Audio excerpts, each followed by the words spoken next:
ਸ਼੍ਰੀ ਵਾਹਿਗੁਰੂ ਜੀ ਕਾ ਖਾਲਸਾ ਸ਼੍ਰੀ ਵਾਹਿਗੁਰੂ ਜੀ ਕੀ ਫਤਿਹ।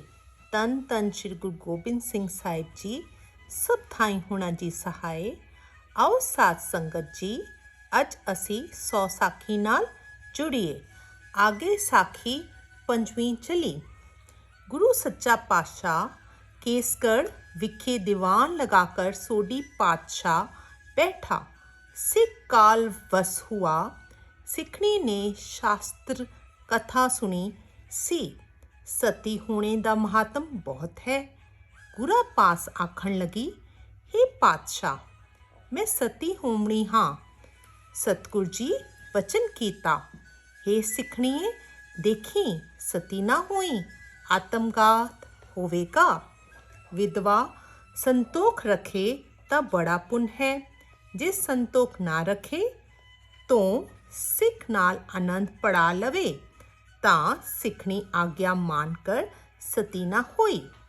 सिख का संस्कार कीता, जपजी साहिब का पाठ कर, मारू दी वार पढ़ी, कीर्तन सोहेला पढ़कर अरदास कर, कड़ा प्रसाद वरताए, चिखा विखे प्रसाद पाया, सर्व मर्यादा सतगुरुआ थी सुनी।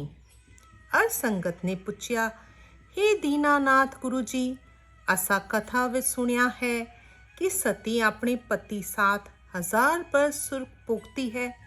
हुण आपने किस तरह आज्ञा देई है?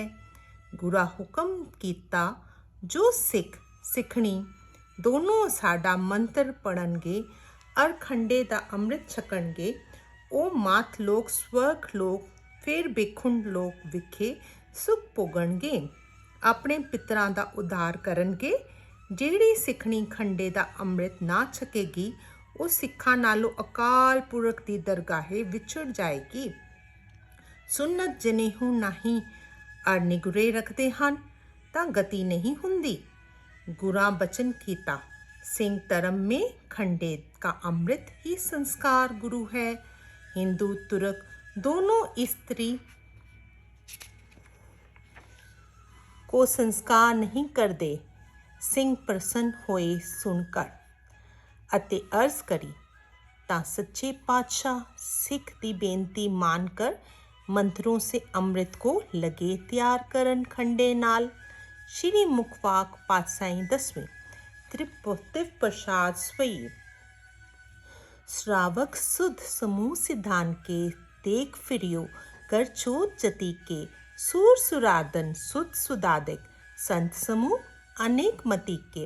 सारे ही देश को देख रहे हो, मत को न देखियत प्राणपति के। श्री भगवान की पाए कृपा हूँ ते एक रति बिन एक रति के। माते मतंग जरे जर संग, अनूप उतंग सुरंग सवारे। कोट तुरन कुरंग से कूदत, पौन के गौन को जात निवारे। पारिक बुझान के पूप पली, पित न्यावत सीस न जात बिचारे। एते पे को कहाँ पे पूपत, अंत को नागे ही पाए पधारे। जीत फिरे सब देश दिसान को, बाजत ढोल मृदंग निघारे। गूंजत घूड़ गजान के सुंदर, हिंसत ही है राज हजारे। पूत पविक पवान के पूपत, कौन गुन गने नहीं जात बिचारे। श्रीपद श्री भगवान बजे बिन, अंत को अंत के ताम सिधारे। तीर्थ नान दया दम दान, सो संजत संजम नेम अनेक बिसेखे। वेद पुराण कतेब कुरान, जमीन जमान सभान के पेखे। पौहन आहार जति जत्ता, सबे सो विचार हजारक देखे। श्री भगवान बजे बिन पूपत, एक रति बिन एक ना लेखे। सुध सिपा दुरंत तुबाह, सो साथ सुना दुर्जान दलेंगे। पारी गुमान पड़े मन में, कर पर्वत पंख हले ना हलेंगे। तोर अरीर मरोर मवासन, माते मतंगन मान मलेंगे। श्रीपद श्री भगवान कृपा बिन, त्याग जहान निदान चलेंगे। वीर अपार बड़े बड़ियार, अभिचारे सार की तार बछैया। तोरत देश मिलिंद मवासन, माते गजान की मान मलैया। घाड़े गड़ान के तोड़न हार, सो बातन ही चकचार लवैया। साहेब श्री सबको सिर नायक, जाचिक अनेक सो एक दवैया। दानव देव फुनंत निशाचर पूत पविख पवान जपेंगे। जीव जिते जल में थल में पल ही पल में सब थाप थपेंगे। पुन प्रतापन बाढ़ जैत तुन पापन के बहुपुंज खपेंगे। सात समूह प्रसन्न फिरे जग सत्र सबे अवलोक चपेंगे। मानव इंद्र गजेंद्र नराधम जौन त्रिलोक को राज करेंगे। कोट स्नान गजादिक दान अनेक स्वंबर साज पड़ेंगे। ब्रह्म महेश्वर बिसन सचीपत अंत फंसे जमफास पड़ेंगे। जे नर श्रीपत के प्रस हैं पकते नर फेर न देह तरेंगे। कहाँ पे जो दो लोचन मूंद के बैठ रहे हो पक ध्यान लगायो। नाथ फिरियो लिए सात समुंदरन लोग गयो पर लोग गवायो। बास कियो बिख्यान सो बैठ के ऐसे ही ऐसे सो बैस बतायो। साच कहो सुन लेहे सबे जिन प्रेम कियो तिन ही प्रभ पायो। कहूँ ले पाहन पूछ तरियो सिर कहूँ ले लिंग गरे लटकायो। कहूँ लिखियो हर अवाची दिशा में कहूँ पछा को शीस नवायो। को बुतान को पूजत है पस को मुतान को पूजन तायो। कूर क्रिया उर्जियो सभी जग श्री भगवान को पेत ना पायो। ये मंत्र पढ़ के अमृत तैयार कीता। 1756 विसाख एक सारी सिੱਖੀ संयुक्त समूह सिੱਖਣੀਆਂ ਨੂੰ श्री कलगीधर जी ने अमृत छकाया। उस वेले मलेच्छ पुणा दूर हो गई। सिंह सजे फतेह श्री वाहिगुरु जी की गजाई। हुक्म दिता सब संगत संत खालसा नर नारी अमृत छको। गुरु सच्चे पातशाह कलगीधर पंथ के वाली जगत गुरु जी ने केसगढ़ खलोए के सारी संगत को अमृत छका के तारिया। हुक्म दिता हे सिंगो जैसे शरीर दे सब अंग हन तैसे ही ए सब रोम हन। हिंदू एक बोधी रखने करके पवित्र हन और बोधी चिन्ह केसा दा है पई मालूम रहे। जो किसी ज़माने में ऐसा केसाधारी सिंह थे और केस अनादि हन। फिर श्री गुरु जी ऐरापित हस्ती पर सवार होकर जंग दी तैयारी करी। अमृत छकने से सिंह बड़े बलवान होते पे। एक सिंह 1000 तुर्क में कूद पड़े 10-20 कत्ल करे बाकी बच जान। श्री कलगीधर जी के हजूर आकर फतेह गजावे जीत के निशान चूले। रण में तुर्क कोई जीता ना नजर आवे। हुए तुर्क सभी हैरान मारे भूख होए वैरान। होए शर्मिंदे परेशान पाके जावे तज कुल कान। सिंगा प्यारिया ने तुर्का को मार के निर्बीज किया। सगल जगत में खालसा पंथ काजे। जगह धर्म हिंदक तुर्क धुंध बाजे। जपो जाप एके हरे हर अकालन। वे तब दुनिया सब छीनक मैं निहालन। शब्द कर नमस्कार पूरे गुरुदेव सफल मूरत सफल जाकी से। अंतर्जामी पुरख बिताता 8 पहर नाम रंग राता। गुरु गोबिंद गुरु गोपाल अपने दास को राखन हार। कुंडलिया श्री गुरु की जीत का टंका बजा अपार। पहरो चौकी पैदलन कोड़े और असवार आए कर फतेह बुलावे। वाहिगुरु की जीत तुर्क की हार सुनावे। सिंह इकट्तर होए के मन में करे विचार। अमृत छक दे सार ही हम होए होशियार। श्री गुरु जी ने अमृत तैयार करके रखिया ता कित्ते 2 चिड़िया ने चुंज पर के छक लिया और आपस में लड़ मरिया। ये वार्ता माता जी ने देखी। उसी वक्त पतासे लेकर अमृत दे विच पाए। पुन सिंह आपस विखे प्रीत रखने लगे। पर अब सिंह शेर ते बघियाड़ को रण में छड्या सो ललकारे। तब जंग करनगे पारे बिना आए थे कोई नहीं मारे। जब काल का समा आउंदा है कर बैठे ही मर जांदे हन। ਪੈ ਨਾ ਰੱਖੋ, ਤੇਗ ਦੀ ਤਾਰ ਹੀ ਚੱਖੋ। ਤਾਂ ਸ਼੍ਰੀ ਗੁਰੂ कलगीधर जी प्रसन्न होके वचन कीता, 5,000 रुपए की रस्त का कड़ा प्रसाद सजाओ, अकाल पुरख अगे अरदास कर तुर्क की हार मनाओ, कड़ा प्रसाद खुशी से वर्ताओ, संतोख से खाओ। तुर्क हैरान हुए, सोचन लगे, सारी फौज साड़ी मारी गई, बड़ा जुल्म हुआ।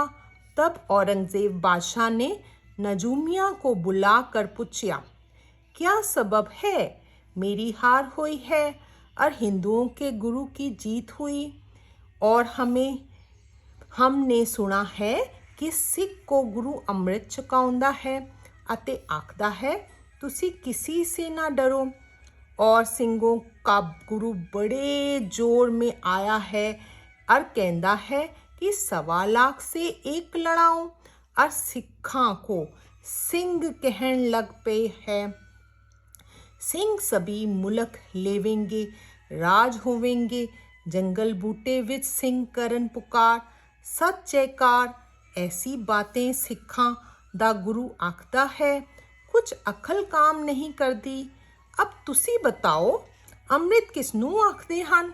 मेरे को बड़ी चिंता लगी हुई है। नजूमिया ने आख्या कि किबले पनाहा जिसको तुम आबे हयात कहंदे हो, उसका नाम हिंदी जबान विखे अमृत है।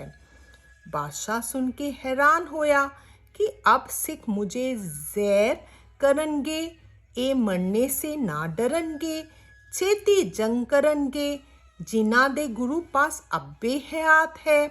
तुर्क मन में जान गया, अब साड़ी गर्दश उड़ेगी। ऐसा विचार मन में रही, सारी रात ही नींद नहीं पड़ी। इधर श्री गुरु महाराज जी दीवान लगा बैठे, आसा दी वार रागियां लाई, आनंद पर अरदास करी, कड़ा प्रसाद वरताया। एक सिंह ने हथ जोड़ अरदास करी, सच्चे पातशाह, ਜਿਹੜੀਆਂ ਸਿੱਖਣੀਆਂ ਅੰਮ੍ਰਿਤ ਨਹੀਂ ਛਕਦੀਆਂ ਉਹਨਾਂ ਦਾ ਕੀ ਹਾਲ ਹੈ।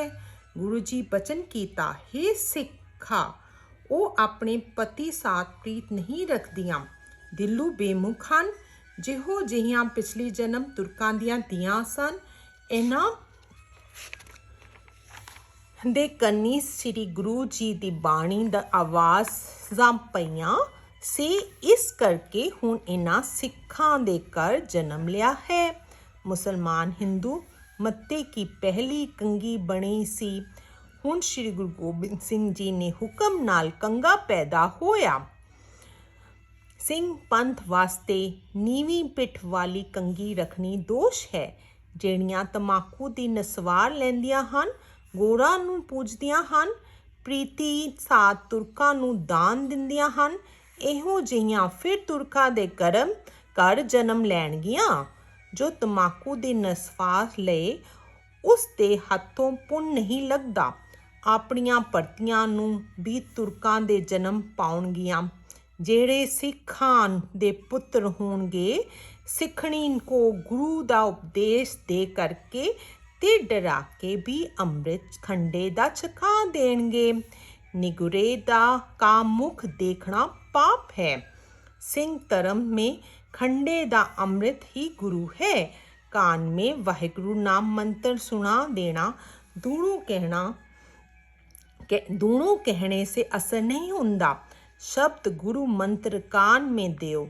जेड़े साडे मंत्रां साथ अमृत छका के सतनाम श्री वाहिगुरु जी का उपदेश सुन के फिर किसी बैरागी जोगी सन्यासी गरीब दासी के या अथवा किसी होर दे इष्ट को पूछनगे, वो फिर दूसरी वार तनख्वाह लवा के खंडे दा अमृत छकनगे तो उन्हां को गुरु साहिब जी के हजूर बैठना मिलेगा, नहीं तो तुर्क की जूनी पहनगे। सिंगा पूछया, गुरु जी दसखती खंडे कित्थे रहणगे? गुरु जी बचन किया, हरसर श्री गुरु साहिब जी दे पास रहेंगे और सिंह दर्शन करके निहाल होंगे। चुप्पे गुरु साहिब जी करी सुवारी, लिखी सो साखी प्रेम प्यारी, शेर मस्त का किया शिकार, श्री गुरु पूरे गोली मार, बोले प्रेम सहित श्री वाहिगुरु। वाहिगुरु वाहिगुरु वाहिगुरु वाहिगुरु। वाहिगुरु जी का खालसा, श्री वाहिगुरु जी की फतेह।